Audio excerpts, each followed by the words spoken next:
Hanan Awad is a Palestinian-American street photographer based now in Oklahoma. A member of the Arab Photo Agency, her photos have been exhibited around the world in solo exhibitions in Abu Dhabi in the UAE, Texas, Gallery Al-Quds in Washington, D.C. in 2020, and California.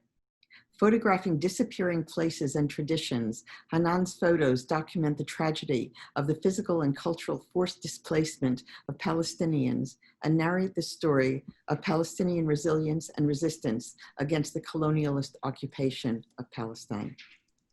After witnessing the forced displacement of the Jahalin Bedouins, Hanan became interested in their history, devoting years of research and fieldwork with the Jahalin community and writing her master's thesis about their plight.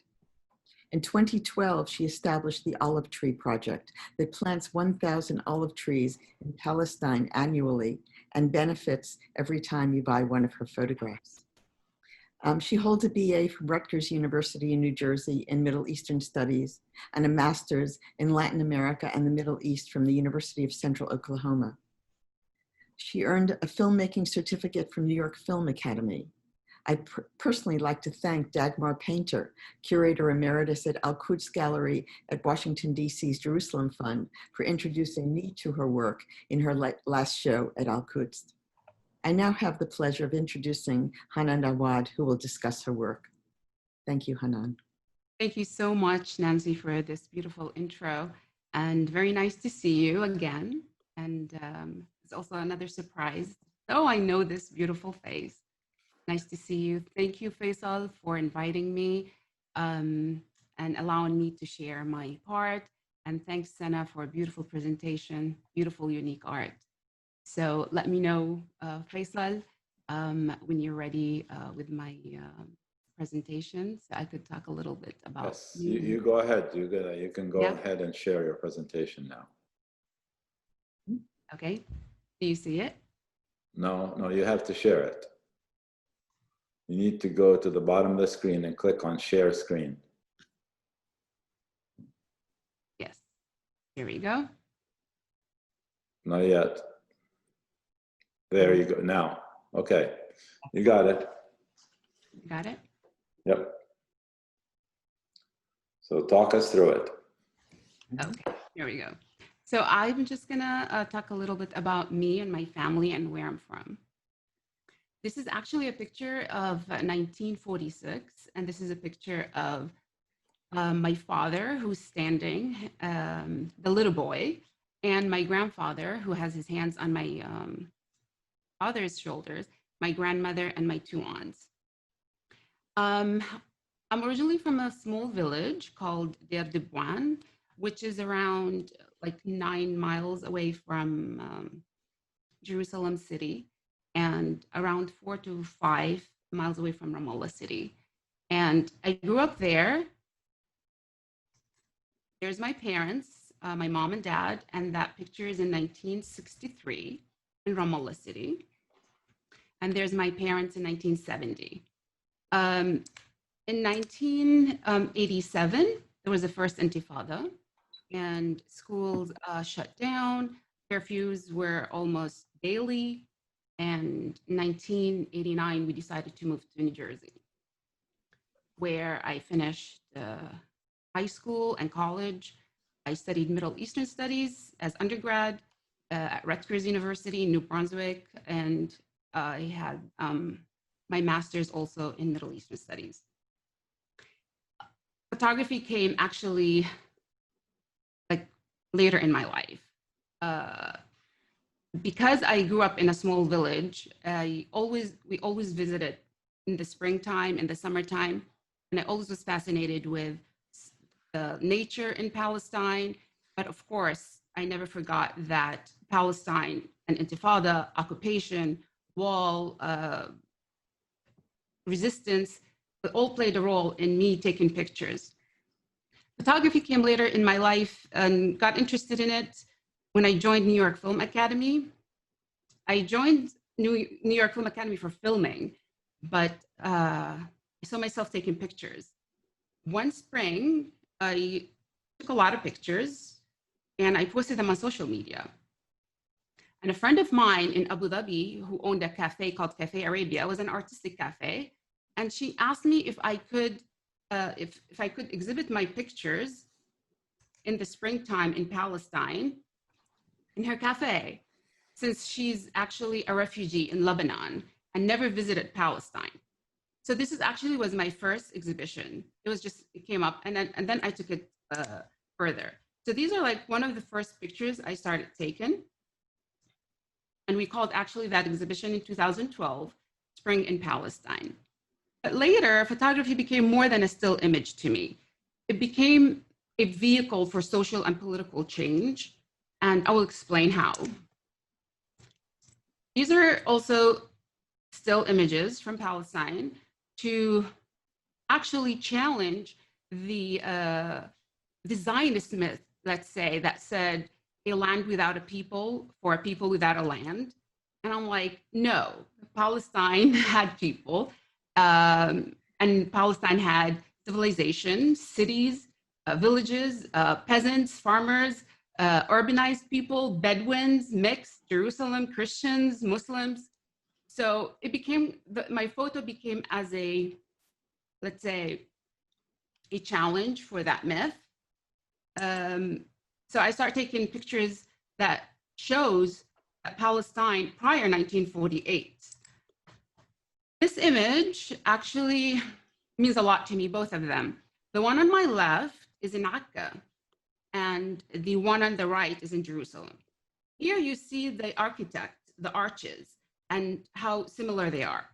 But what you see in Akka, you see a sign, it says in 3 languages, Beiti mish lal-bay', and then in Hebrew, and in English, not for sale. This actually is a really, really strong statement in Akka, and it showed resistance by just putting that sign on that house, because the expulsion did not end in 1948. It's still going on. The displacement, the ethnic cleansing of the Palestinians in historical Palestine still exists. So this house, the person is saying, I'm not gonna sell my house regardless. So it became as a statement, more than like an image, like a still image. I'm gonna move to also the wall graffiti and how it became part of resistance. I got introduced to graffiti on the wall before I moved to the United States, actually, in First Intifada in 1987. Since I was there from 1987 and 1989, I moved in 1889. We did not have social media. We had curfews, we had military control. So we didn't have any communication, but I felt the graffiti on the wall became a communication to us, and it gave us a lot of information. For example, this graffiti on the wall, it says, صوت الشعب يقول الحرية. It means like the voice of the people. So we started learning more of what's going on through these graffiti on the wall. So they became a channel for us as teenagers, let's say, because when I was in 8th grade, 9th grade in Palestine, my history textbook, I was not allowed to learn anything about Nakba. I was not even allowed to know what 1948 was all about. It was just very censored. So the graffiti on the wall was a channel for us to just like, we were hungry to learn what's going on.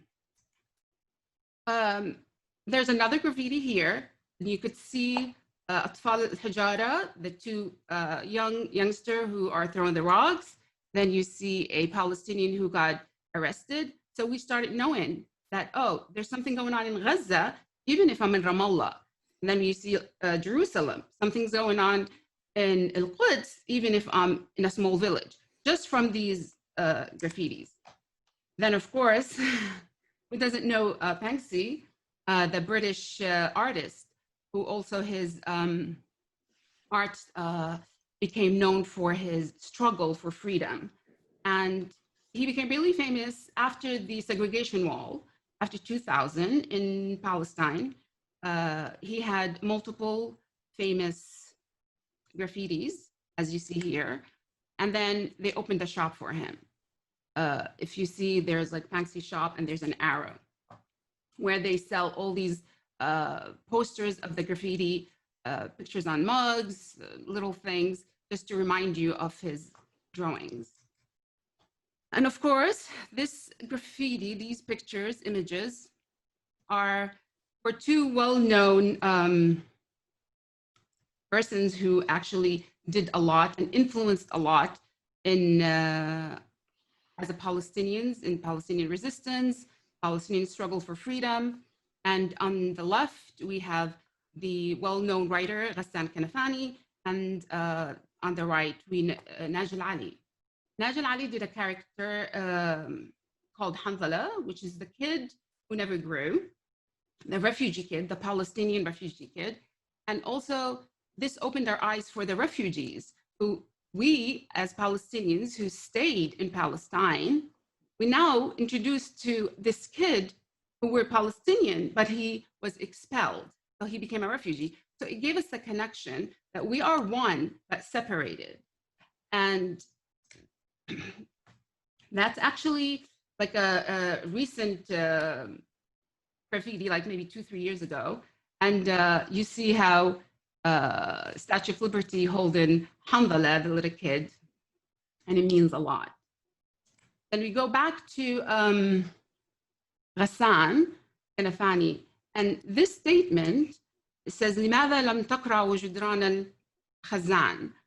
This statement made so much influence in Palestinians, and this actually is the graffiti on one of the refugee camps in Beit Lahem, and you see it all over. And this question is from a novel that Ghassan Kanafani wrote called Men in the Sun, where there's 3 men, refugees from Palestine. They were trying to go from Iraq to Kuwait, but with no visa. So a driver of a water tank says, I'll take you, I'll hide you in the tank, and I'll take you from one border to another. But the driver told them that the time is going to be limited. So he was stopped on the checkpoint, and it took so long, and the 3 men died. And Ghassan, in his novel, he asked why they didn't knock at that water tank, the wall of the water tank. This opened also a question of the refugees in Lebanon, in Syria, in Jordan, that we did not have the channel to hear about. So this is the importance of the graffitis on the wall, and it became more than just an image or a picture on a wall. This is another one about Layla Khalid, and she's also the one who actually hijacked the first airplane and brought the question of Palestine to the table globally. And also, she's originally from Haifa. She was forcibly expelled in 1948 to Lebanon. And we learned about her through these graffitis before the social media. Hanan, you just want to point out that there's a film that we showed several times here called Stitching Palestine that features Layla Khalid in it. Oh, yes. And a lot of our viewers had seen her. Okay, great, because I did a review on that film when it was in a film festival at one point, and it's a great film. Yeah, we showed it about 8 times already. Oh, wow, amazing. We continue to show it once a month. Okay, we'd like to see it again and again. Amazing. Okay, so we're going to move to a different topic of my photography that actually brought also the expulsion and the Nakba, and how my photos became as I want to document something. I want to show something. Again, I want to challenge that Zionist narrative that says that we were not there. Well, Ain Karim is one of the villages that in Nakba in 1948, there was over 750,000 people were expelled and became refugees, and over 420 villages that were destroyed, depopulated, ethnic cleansed. Now, they did so many things to these villages. Either they destroy it totally, and they built settlements or forests, or they abandoned the houses Or actually, in the case of Ain Karim, they kept the houses. A beautiful village. Ain Karim was known as one of the most beautiful villages in West Jerusalem for the springs that it has. It's called Ain Karim. Ain means spring. And the mountains and the olive trees, the houses, it has a lot of monasteries, churches. John the Baptist Church is there, actually. Hanan Awad Church. So it's a beautiful village, but they kept their homes. What did they do their homes? Actually, they promised furnished homes to newcomers, to new Jewish comers, to influence them and encourage them to move from Yemen and Morocco. The Jewish from Yemen and Morocco. So they encourage them. They says move because there's poverty in the Jewish Sephardis at one point in Morocco and in Yemen. So they encourage them to say, we're going to give you a furnished home. Just come, because of course they want to depopulate from the Arab Palestinian indigenous and to replace them with others. So these homes, you could tell that they still stand there. That there's a mosque that's abandoned there. And this is how beautiful the architect and homes that were robbed, looted by others, and they still stand there. The streets changed to Jewish names. The school, I guess they changed it to a synagogue. Beautiful homes became art galleries. And this is how you could tell, like, one of the villages that was depopulated, but the homes survived. But what happened to the homes? They were like taken. Another example, so I did only 2 villages because for the time. The other village I chose is East Jerusalem. So Ain Karim was west. Beit Iksa is East Jerusalem. And what happened to East Jerusalem, Beit Iksa, is they abandoned their homes. So if you go to Beit Iksa today, this is what you see. There's a picture of actually the cactus tree there, because wherever you see in a forest or wherever there was like a depopulated or destroyed village in Palestine in 1948, today you see a lot of cactus trees. That means that at one time there was life there. There was a village, there was people. So it's like they're speaking, even if it's like the cactus trees saying, we're here, we exist, regardless. This is how, unfortunately, Beit Iksa homes look like. And you could tell that if you just imagine how they used to look like with people and life in prior 1948. So we know that these people are still there. They still have the key for their homes, but they're expelled and they're not allowed to return. So even if like I feel like a beauty of the picture, I feel like it's sad at the same time. And I wanted to make it to talk. I wanted it to speak, not just to take the picture by itself. It's like, what does it mean? We go now to another place that I feel interesting is Bisan. And I called it Windows and Stones.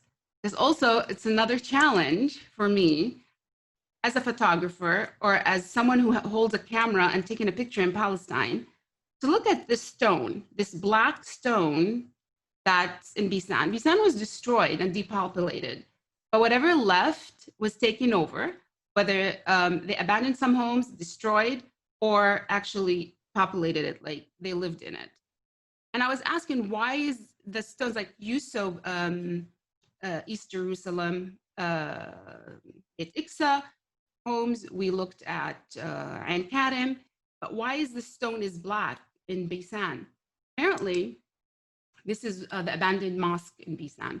Apparently, the black stone is a volcanic stone that Bisan and the area in Tabariya, and it comes from the Golan Heights and to the Aqaba to Jordan. There was in ancient time a volcanoes, and it's called actually the Jordan River volcano, I believe. And when the lava reaches the places, it becomes this dark stone. So this is why we could tell that this stone was used during the Roman in Palestine. The streets were made of this black, dark stone. So that there was Palestine, and there was civilization prior to 1948. Another challenge for me. I'm gonna move to the forced displacement, and I chose Khan al-Ahmar community, which is a Jahalin, and this is recent in East Jerusalem. So the Nakba did not end. They called Nakba 1948, Naksa 1967. I feel the Nakba is still going. There's forced displacement that's been taking place today, yesterday, last year. And I chose the Khan al-Ahmar because I worked with them for 8 years. And actually, I did my thesis for my master's about their plot. So these are some pictures that show you some kids from the Bedouin community, and I will explain more. Khadra, just to explain Khadra, she was expelled 3 times. So she been going through the Nakba until the day she died, which is 2 years ago. Khadra originated from Naqab, which is south of historical Palestine. In 1948, she was forcibly expelled to East Jerusalem areas. In the 80s, late 80s, early 90s, she was again expelled to another place. And before she died, actually, she was expelled for the 3rd time.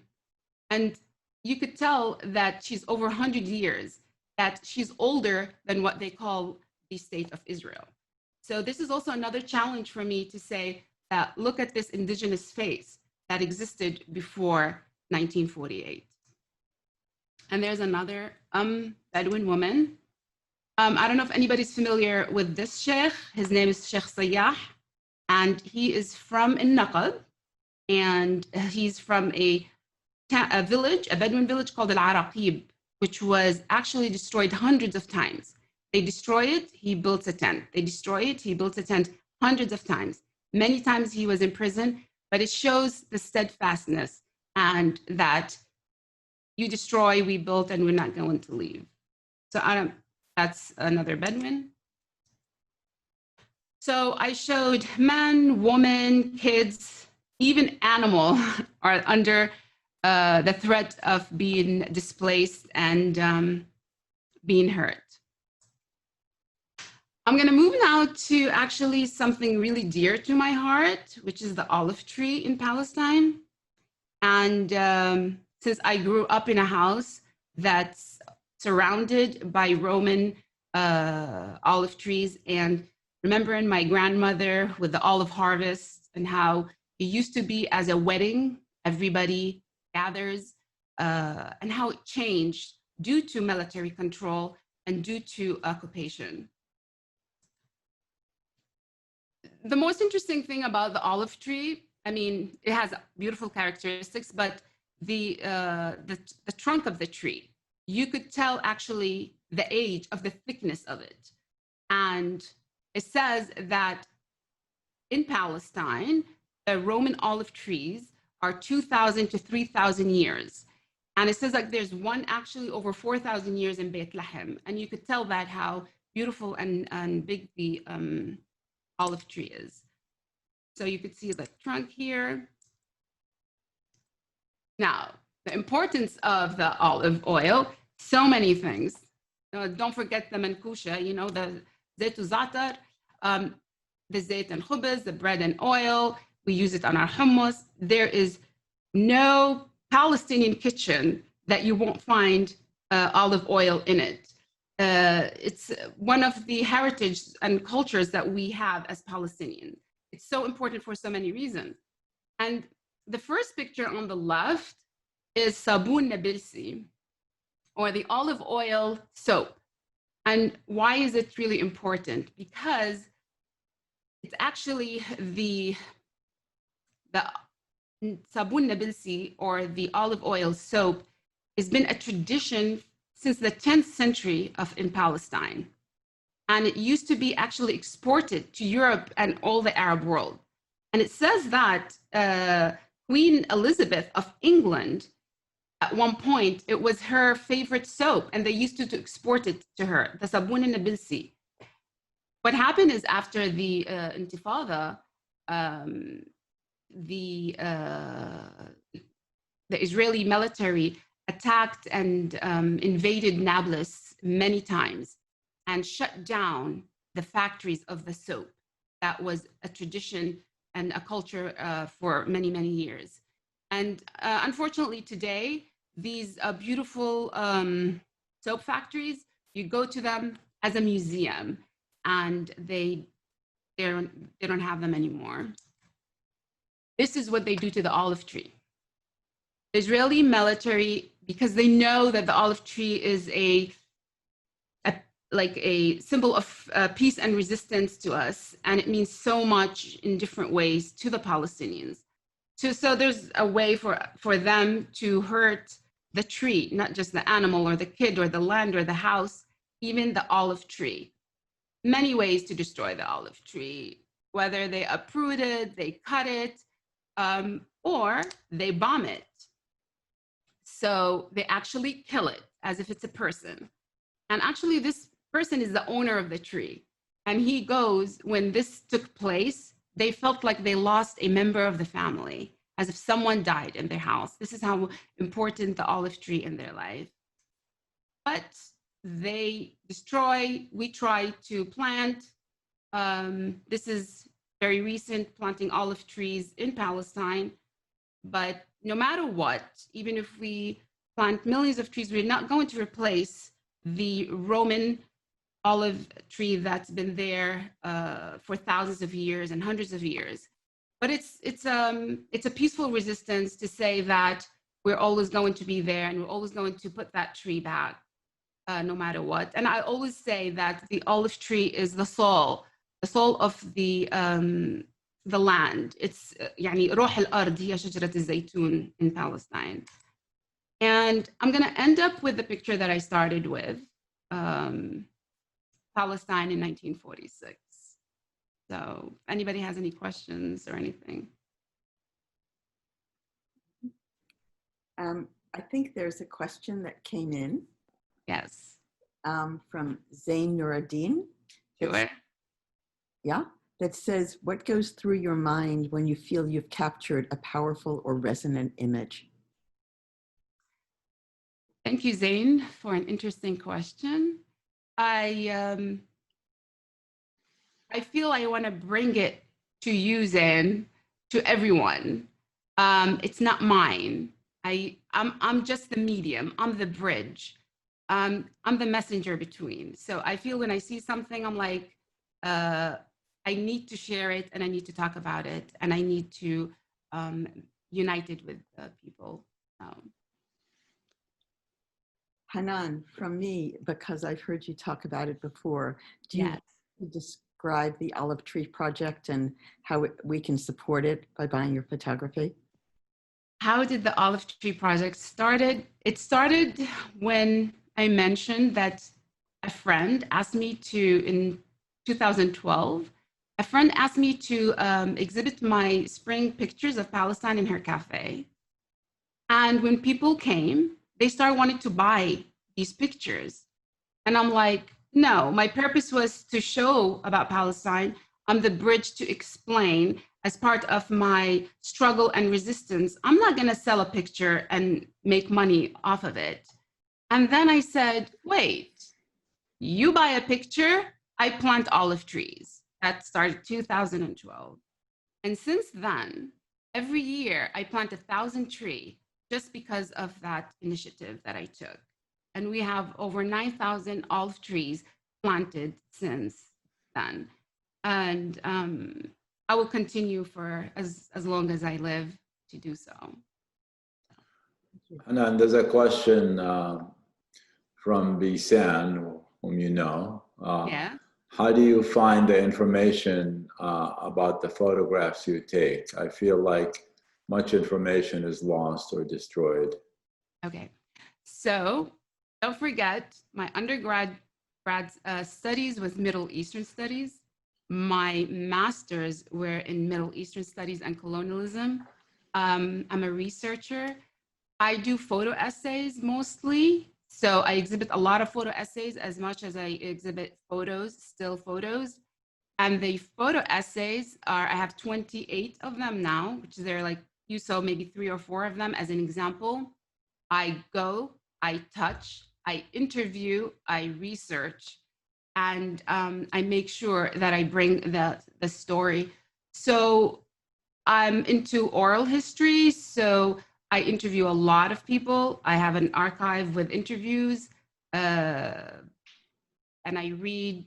And of course, don't forget Walid al-Khalidi, if you want to know anything about villages in 1948 and other scholars. So did I answer your question, Bisan?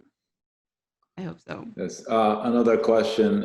Your photos are amazingly beautiful, but painful. How do you reconcile these conflicting extremes? Not to give up and continue. The more I see, the more I want to do, the more the more I see injustice, the more that I want to continue going and do what I'm doing, because I feel it's my responsibility. And yes, I'm hurt, to be honest. I'm hurt when I speak to an older woman who got expelled 3 times in her life. I'm hurt to see Beit Iksa houses are ignored and abandoned. Meanwhile, the owners are in Jordan or in Lebanon. I'm hurt to walk in a beautiful village like Ain Karim and see strangers living in homes, while I interviewed people who owned these homes in Abu Dhabi and Jordan, and they talked about their homes that they cannot even go back to. But this actually doesn't, maybe it's something that to push me more to do, and to continue with my struggle by using this camera as a tool to bring justice.